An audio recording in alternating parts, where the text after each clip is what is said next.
Gagawin lang natin yung bubong ng mini facility natin. Kasi nasira na yung bubong niya. Kasi kapag umuulan nababasa yung kahoy. Gagawin lang natin to. Lagyan lang natin ng bagong bubong. Kapag cut na ako ng kahoy dyan, ilalagay na lang natin.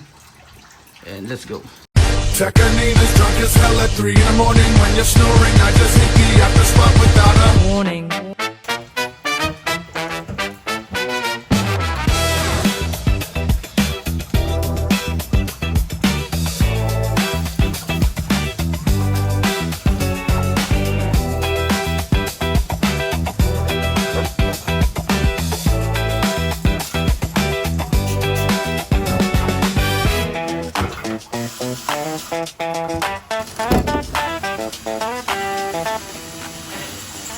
Sinara ni Bibo yung pinto, binuksan mo.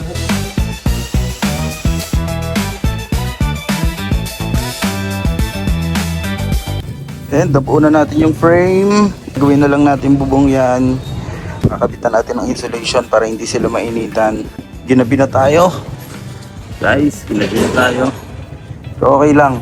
1 oras ang taning ko dito para magawa. Let's go!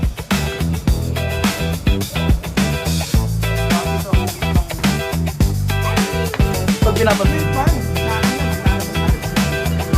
sabi nga ni Kula, pag pinapanood mo,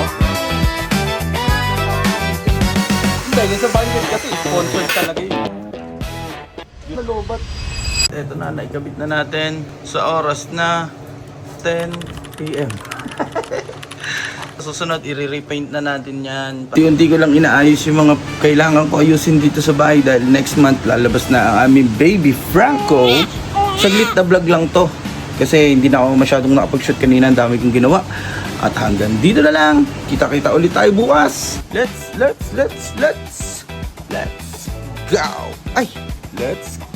Check her name is drunk as hell at 3 in the morning. When you're snoring, I just hit the after spot without a warning.